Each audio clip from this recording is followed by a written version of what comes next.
वैद्युत द्विध्रुव के कारण निरक्षीय स्थिति में वैद्युत क्षेत्र की तीव्रता का व्यंजक या निरक्षीय स्थिति में वैद्युत क्षेत्र की तीव्रता, दोनों में से आपको एग्जाम में किसी भी टाइप से मिल सकता है। ठीक है, निरक्षीय स्थिति में वैद्युत क्षेत्र की तीव्रता का व्यंजक देखते हैं। माना एक वैद्युत द्विध्रुव ए बी है, हमारे पास एक वैद्युत द्विध्रुव ए और बी है जिसकी लंबाई 2l तथा मध्य बिंदु O है।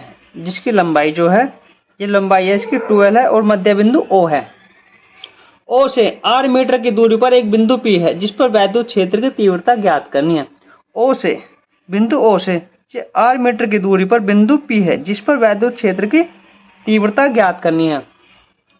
प्लस क्यू आवेश तथा माइनस क्यू आवेश के कारण बिंदु P पर वैद्युत क्षेत्र की तीव्रता E1 व E2 है। प्लस क्यू आवेश और माइनस क्यू आवेश के कारण बिंदु P पर वैद्युत क्षेत्र की E1 व E2 है। E2 है, ठीक है, E2 है। अब देखते हैं, प्लस क्यू आवेश के कारण बिंदु P पर वैद्युत क्षेत्र की तीव्रता E1 बराबर 1/4 pi epsilon naught Q upon are square plus L square. इस समीकरण हमारी फर्स्ट हो जाती है, समीकरण फर्स्ट हो जाती है। अब देखते हैं कि आर स्क्वायर एल स्क्वायर कहाँ से आ रहा है। ठीक है, ये हमारी पाइथागोरस प्रमेय के अनुसार, पाइथागोरस प्रमेय के अनुसार कर्ण का वर्ग बराबर लंब का वर्ग प्लस आधार का वर्ग। कर्ण क्या है हमारा, पी बी है, लंब क्या है, ओ पी है। ठीक है, ओ पी, और आधार क्या है, ओ बी है हमारा। तो इस फॉर्मूले का अकॉर्डिंग ये रख देते हैं तो हमें बी पी बराबर root are square plus L square प्राप्त हो जाता है, स्क्वायर प्राप्त हो जाता है। ठीक है, ए पी बराबर बी पी, ए पी बराबर बी पी के हो जाती है। ठीक है, माइनस क्यू आवेश के कारण बिंदु पी पर वैद्युत क्षेत्र की तीव्रता E2 बराबर 1/4 pi epsilon naught Q upon are square plus L square. ये हमारी इक्वेशन नंबर 2 हो जाती है, इक्वेशन नंबर 2 हो जाती है। इनकी परिणामी तीव्रता होती है E बराबर E1 cos theta, E1 cos theta और E2 कोस थीटा इसकी परिणामी तीव्रता है। इन दोनों के मान समीकरण 1 व समीकरण 2 से रखने पर जब ये मान हम समीकरण 2 में रख देंगे तो नेक्स्ट देखते हैं आगे। अब हम E1 व E2 के मान रख देते हैं तो हमें ये वैल्यू प्राप्त होती है। ठीक है, अब हम इसमें से कॉमन ले लेते हैं 1/4 pi epsilon naught Q upon are square plus L square. जब कॉमन ले लेते हैं तो ये हमने कॉमन ले लिया है तो हमारे पास क्या बचता है, कोस थीटा। तो ये हमारे पास 2 कोस थीटा बचता है, कोस थीटा बचता है। कोस थीटा बराबर ओ ए अपॉन ए पी होता है, ए पी होता है।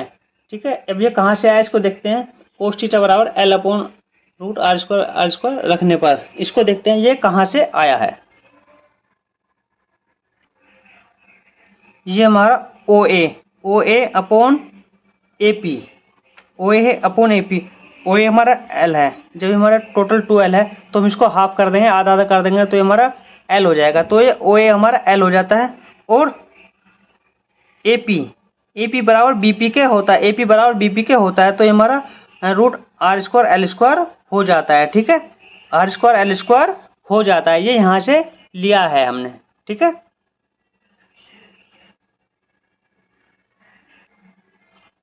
ये हमारा क्लियर हो गया।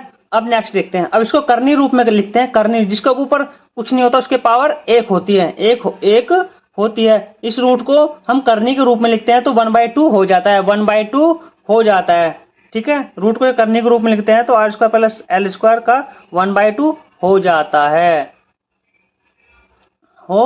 कर्णीय रूप में लिखने पर। तो ई बराबर 1/4 पाई एप्सिलॉन नॉट 2 या Q2L लिख दो या 2QL लिख दो, कोई बात नहीं।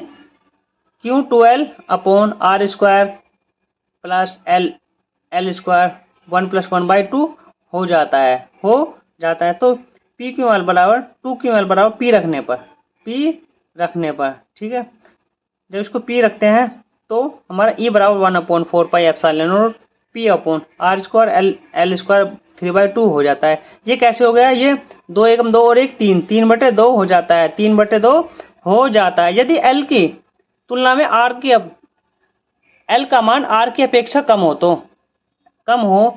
तो हम क्या करते हैं, E बराबर 1/4 pi epsilon naught P upon are square का 3/2, ठीक है, या इसका 3/2 स्क्वायर हो जाता है, ठीक है, हो जाता है। अब हम इसका नेक्स्ट देखते हैं आगे। ई बराबर 1/4 pi epsilon naught P upon हमारा आर स्क्वायर अपॉन 3/2, 2 से हमारा 2 कैंसिल हो जाता है, तो हमारा आर क्यूब बचता है, आर क्यूब बचता है। तो ई बराबर फाइनली ई बराबर 1/4 pi epsilon naught P upon R cube हो जाता है, जो कि हमें प्रूव्ड करना था। निरक्षीय स्थिति में वैद्युत क्षेत्र की तीव्रता का व्यंजक था, यही हमें प्रूव्ड करना था। वीडियो पसंद आए चैनल को लाइक करें, सब्सक्राइब करें। धन्यवाद।